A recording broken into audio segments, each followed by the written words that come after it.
Good Sunday morning and welcome to the EPCOT International Festival of the Arts. This is going to be my second trip out here, hoping to get just a few more samples of food and maybe meet up with some friends. Last time I came to this, it was around lunchtime, so it was kind of busy.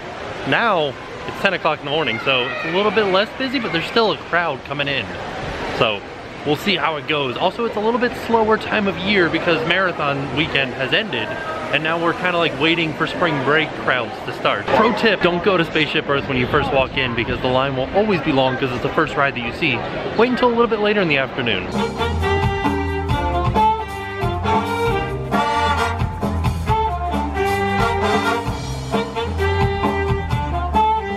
pretty neat. It seems like that's a band from the community, like maybe a jazz band from a local high school or something like that. It's hard to tell because there's no signage on the stage that says anything about it. I feel like they should at least put like a little sign up that says, this is who you're watching. First stop is Living with the Land. It is quite a long wait though, about a 20-minute wait. I'm hoping that it's gonna go kind of quick though because it is a boat ride.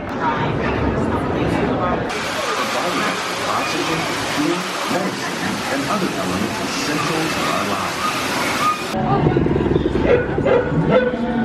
We have reservations for Garden Grill later. I can't wait. In one of these videos, there is an EPCOT employee that has an original EPCOT name tag because they made this video before EPCOT opened, so it doesn't have all the information that the new ones do. We'll see if we can see it. There it is. Hard to see though. See if I can zoom in. I think we missed it. It's pretty neat to see pineapple in its plant form. They stamped the land symbol into the sand. The miracle fruit is interesting because it changes your taste buds so that you taste something completely different no matter what you're eating. So for a while this used to be baby alligators, but now it has been replaced with a catfish breeding pond. A bunch of other catfish over here though. And still protect natural resources. There's a Mickey. There's a gardener picking eggplants. So we call these eggplants, but I think some people call them aubergine. And we got some people back there doing behind the seeds tours. Also wanted to show you guys we're here with Philip from DLPR Fans. Hello. Hey. One day we're hoping to get out to Disneyland Paris and he's gonna show us around. Yeah, I'm gonna be your personal guide. Oh, I can't wait. I've never seen this booth before, but they have something very interesting on the menu. A lot of fruit and cheese, and they have an entire vegetable plate, which seems very interesting. And they have hummus with pretzels. Frozen carbonated beverage sounds delicious. I've never seen that before, so if you're looking for a healthy snack in the parks, just in between the land and imagination pavilions, there's a little cart where you can get fresh fruit and fresh vegetables. And then right across the way, you can get buffalo blue cheese popcorn. Coming up on the mural, the last time we were here, he was about halfway done, and it looks like he's about 3/4 of the way done now. It's looking awesome. And we can see this is what it's gonna look like when it's all done. It's 6 feet tall and goes 108 feet long. And we're working on it through the festival here. Should be finished with it by February 20th. Perfect. Looks like they've already started putting out some markers for Flower and Garden Festival to plant this whole area because during Flower and Garden, they put a huge mural of flowers out here. I like this old school EPCOT symbol that's over here. Let's get a closer look at it. Passing by one of the artists' booths. Look at this labyrinth. And then Alien. Alice in Wonderland, Karate Kid, so cool. Well, this is kind of interesting. I guess they replace this paint by numbers mural every day, or every weekend at least, because there are not very many squares taken up. Already they have signs up for the Flower and Garden Festival from March 1st through May 29th. There's a very short line for the paint by numbers, so I'm gonna grab one and paint in some squares. All courtesy of our sponsor, Glidden Paint. When it's done, it's gonna look exactly like this. No pressure, exactly like this. I have this like fun purple color. I have to find 5 number 10s. We're gonna go all the way down to the end down here and find 5 number 10s. Looks like we've got a few right here. Let's do it. This is my left hand, so I'm really kind of a good painter. But this is my left hand. There are my 6 squares. He told me to only paint 5, but I painted 6. Like a rebel. He gave me some Festival of the Arts stickers for painting. Little does he know, I broke the rules. Some of these artists really are amazing. Look at that. That is Noah who painted all this. And I believe that's him right there in the hat. Actually feels really good here right now with the amount of people. It's very quiet, which is nice. Compared to the last time that I was here, certainly were long lines and a lot of people the last time I was here. There's some sidewalk chalk art out here. Really amazing. It says that it is Totem Walk at Sitka by Emily Carr, reproduced by Beth Schistel. Walking up to the EPCOT pavilion, and there are 2 new totems here. I'm gonna have to look up and see which ones are the new ones. This one looks really new, so I'm assuming this one is. This is a new totem. This is the eagle totem. And then just across the way is the whale totem, which is also new. The eagle totem tells the tale of a boy that finds an eagle caught in a net on a beach and frees it.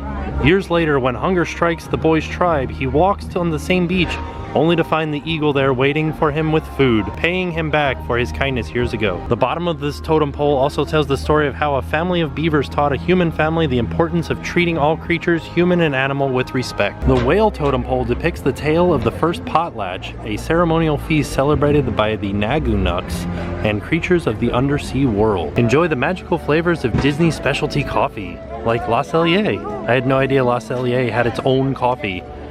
You can get all these coffees at Joffreys.com. I never noticed that there was a sundial here outside of England, and it's pretty much spot on. It's going on noon right now. They're looking for Mr. Rabbit. I don't know if they found him yet. She's knocking on the door looking for Mr. Rabbit. I'm wonderful, how are you? Fantastic. I heard you were looking for the white rabbit. I am. I want him to come see the portrait that I drew of him over there. That's very nice. Thank you. So you... The cards helped me a bit, yes? Oh, you actually drew that though? Yes. Very Of nice. course I did. That's why I signed it. Did you do it from memory or did you watch him? Oh, or no, look at him? I looked at him, but then he ran off. He said he was late for something, so he started to run away, and that's his face that he made.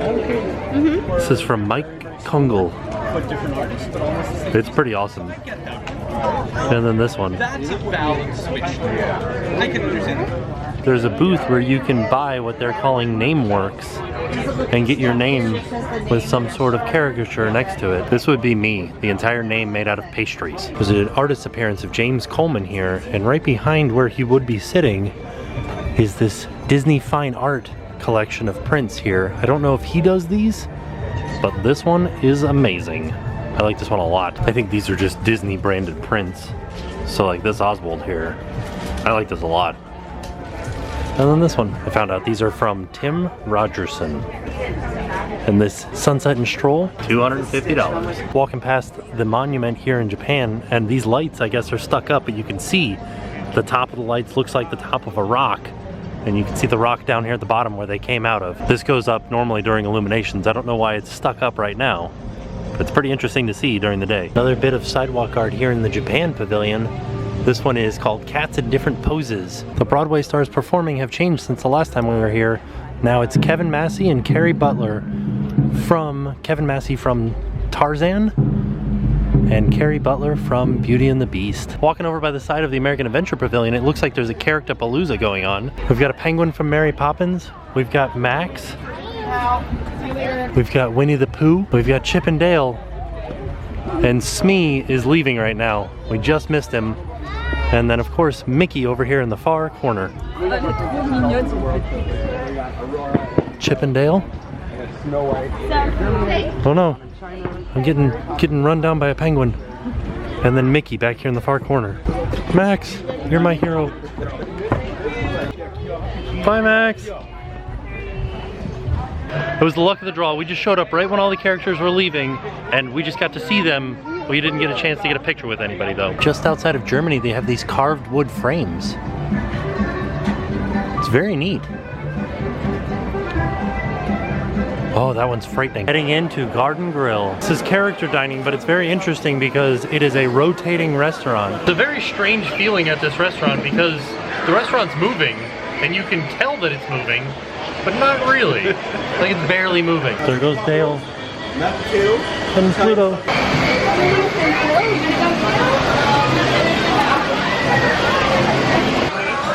I like it. Thank you, Mickey.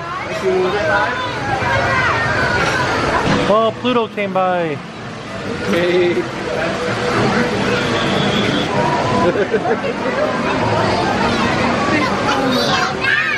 What does your tag say, Pluto? Oh, it found return to Mickey Mouse. This is a family style meal where they're gonna bring out all kinds of stuff for us to eat. So first thing we've got is we've got some bread, we got a salad, and then he brought us a little bit of potato salad. As we rotate around, we are looking out into the rainforest scene of Living with the Land. And then if we look over to our left, we can see the desert scene of Living with the Land. They said it was going to take about an hour and 10 minutes for us to make a full rotation around in the restaurant. There's an opening in the wall coming up that all of the characters keep going into as soon as it comes to us, because you can see the floor is rotating right there. As soon as this doorway comes around, I'll peek inside and see what we can see. Chip and Dale just come out. Hello! There's the door. It's right next to our table now.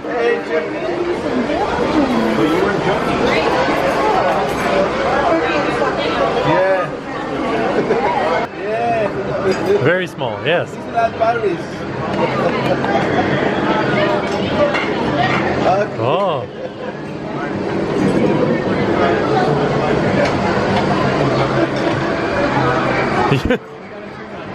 I think that was something about painting, maybe? Yeah? Yes. Darkwing Duck, yeah. Slowly falling over, holding onto the wall.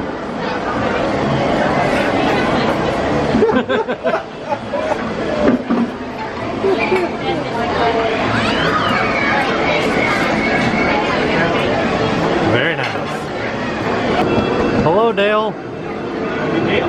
Whoa. What are you doing, Dale? Yeah. Oh, yeah. Oh, it's so fuzzy. Fuzzy things. Ah, thank you. You want the mustache? Oh, kitty. Me too. Flying.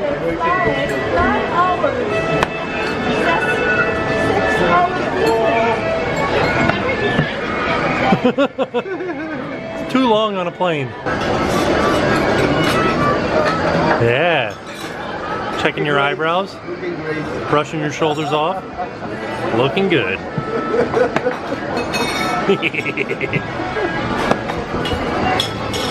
Yeah. Oh, here.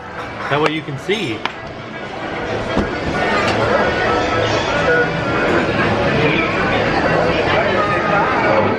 Making sure your teeth look good. Yeah, it's okay. Very nice. Flossing. Perfect. First thing they brought out was some turkey, potatoes, Italian sausage, corn on the cob. What was this? Pot roast. Some macaroni and cheese with some goldfish on it. Potato fries. And then sweet potato fries. I personally like sweet potato, but everyone else likes it, so I'm guessing good. I also have some cranberry sauce there as well for everything. Oh, this is all you care to eat, so we could ask him for more if we run out. I do have to admit, it kind of seems like they didn't give us enough food for 3 people. And after we finish eating, I will run around real quick and get you guys a better view of all of these different scenes from Living with the Land. I came over to see some of the sets from Living with the Land. It's pretty cool. It's like an entire bedroom in there. And we can see the boat rides going by. Let's wave to them. Hi. They wave back. This is the barking dog scene. I actually got pushed over by the building because the building's moving. Or no, because my floor's moving. The building's standing still. Here we can get a better view of the buffalo scene from Living with the Land as it transitions from the desert scene. And then we can see the desert scene here. It's pretty neat seeing the ride from this vantage point. Can't really see much in the rainforest scene. Here's how much my bill was for the garden grill. That's pretty darn expensive, but I guess it makes sense for a character lunch. He brought out dessert, which is a shortcake with berries and whipped cream on top. It looked pretty good. Just came out of the restaurant and I thought for sure it would feel funny stepping on solid ground, but it didn't. It was totally normal. I don't know, I was anticipating like sea legs or something, but I didn't have them. So that's gonna do it for me from EPCOT. I will have to admit, the garden grill was pretty good. Not exactly worth the price, but maybe worth the price if you're like really into seeing characters.